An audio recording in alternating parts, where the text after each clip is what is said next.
And that basically happens because rumen pH is increased, so there is a better rumen health, and that's partially due to an increase of fourfold in the number of transporters of VFAs, or volatile fatty acids, from the rumen. Что получается в смысле физиологии? Вот добавка этого сена у соломы из овса приводит к тому, что увеличивается pH и увеличивается количество, в 3 раза увеличивается или в 4 раза увеличивается количество переносчиков, которые питательные вещества через стенку рубца затаскивают в кровь. То есть добавление вот этой соломы приводит к тому, что вы получаете больше расход стартера, лучшую ситуацию по pH в рубце и плюс к этому большее количество активных переносчиков, которые питательные вещества затаскивают в кровь. Health is also very important for calves, and one of the most common disease that they have is pneumonia or respiratory disease. Статус здоровья животных тоже очень важен. И самая главная причина, по которой животные начинают отставать в росте, это респираторные заболевания.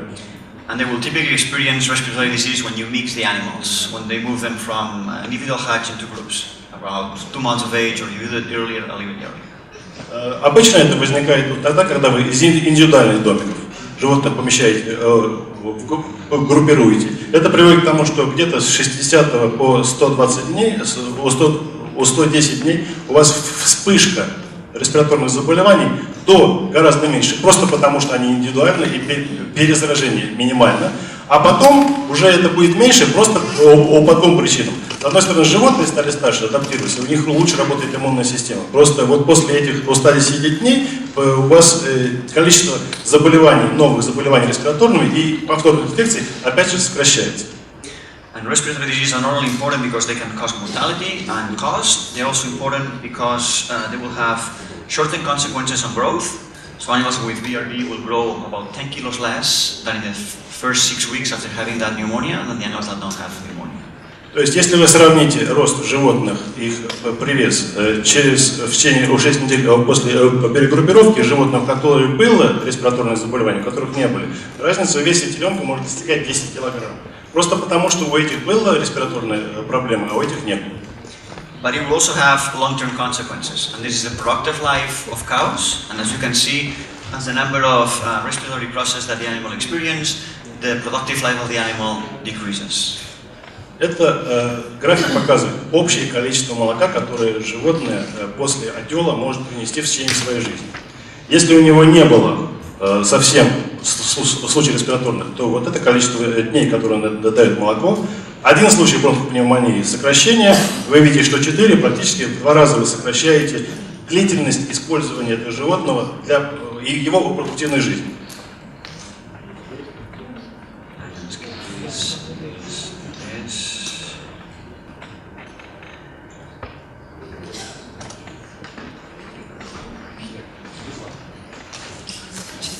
One way of minimizing respiratory disease that is free because it only takes management is to group the animals when moving out of the individual hatches according to their history of disease.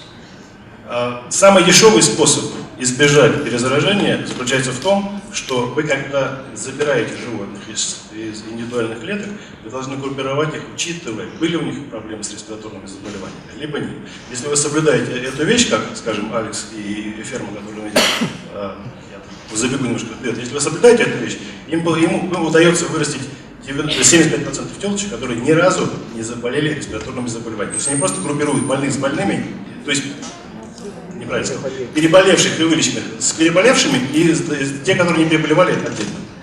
So instead of grouping animals by random, if you look at the history, you might have a better chance of decreasing disease. This is what we did here. We have 3 groups of animals out of 8 animals per group. In the gray and in the beige animals, they are all healthy. They never had a case of BRD. Then we have the blue groups, which is 6 healthy and 2 with cases of pneumonia. And the gray is 5 healthy and 3 with cases of pneumonia. At the moment of commingling, all of them are healthy. Почему я люблю работать с Алексом, у него практически на каждый вопрос есть ответ. Вот эксперимент, который был проведен. Группируем животных по оси. В первой группе, вот это, ну такая серенькая, первый столбик, 0 животных переболевали респираторными заболеваниями. Вторая группа, 2 из 6 переболевали, и третья группа, 3 из 5 переболевали. Здесь вы видите количество заболеваний на клетку все равно и эти переболевают. Но количество заболеваний на клетку всего 4, здесь 5, здесь 9. То есть, если вы 3 из 5 переболевали, в 2 раза практически количество заболеваний повторных на клетку увеличивается. Количество пораженных телят в этой клетке также видите здесь. Но еще один очень важный момент. Время до наступления первого заболевания существенно меняется. Если в клетке вот в этих и в этих мы имеем через 11 дней первое заболевание после перегруппировки возникло, то здесь мы имеем 18 дней. А что такое дополнительная неделя? Это более взрослый теленок, более крепкий, у него крепче иммунная система, и поэтому переболевание происходит гораздо проще. And 7 days might seem like little, but 7 days for these animals is about 7 kilo difference in body weight, and it's about 10% of their body weight, which means that once they become sick, they'll have more energy and more protein to fight that disease. Учитывая, что в это время, кажется, неделя не очень важна, но это самое начало жизни, они дают около килограмма. То есть это разница в 7 килограмм на каждом животном. Вы получаете существенно лучший материал, который вы выращиваете. Okay? Another concept that's interesting is whether to continue to invest on a heifer based on their performance and also reproductive performance. And what we've seen here is this is the number of inseminations that an animal needs as a heifer to become pregnant, and the odds or the chances of that animal to finish in the first lactation. Еще одно наблюдение очень важное, которое было при анализе 700 с хвостиком голов, они посмотрели. Это приводит к тому, что если у вас телочка выращена нормально, и вам удалось ее осеменить с первого раза, либо со второго.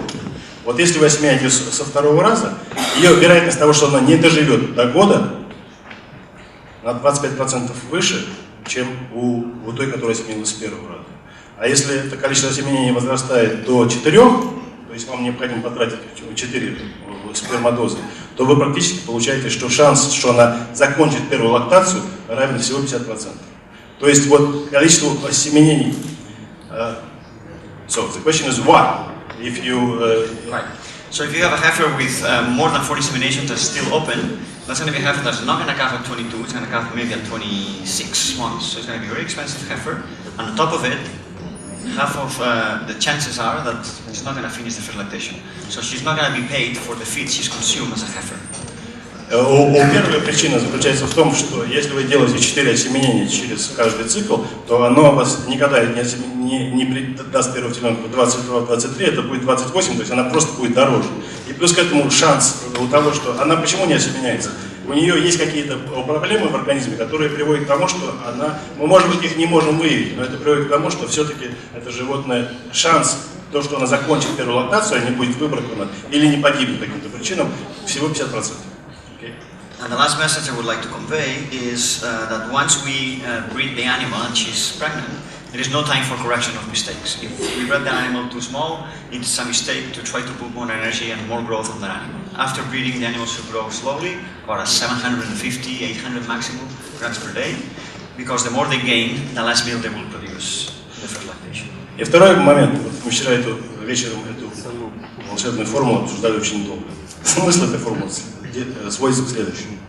У вас есть время скорректировать вес животного, телочки, только до осеменения. После осеменения, если она растет больше, чем 750 грамм или больше, каждый дополнительный грамм или килограмм приводит к тому, что продуктивность будет гораздо ниже. Здесь в этой штучке смысл такой, вот это средняя продуктивность, каждый килограмм плюс 10 килограмм по продуктивности вам будет давать. То есть у вас есть возможность корректировать вес животного только до времени осеменения. Если вы начинаете корректировать его после осеменения, вы просто получаете более жирное животное, то есть других кондиций, у которого сложнее будет отек, со всеми вытекающими, плюс к этому обязательно вы получите гораздо меньше молочную продуктивность. So the take-home messages would be that the objectives for heifer breeding are not commonly attained. That's because of lack of objective data to make decisions on it. And there is a lot of money at gain. If we reduce it just for calving, we can make about 10,000 euros net profit in 100 cows.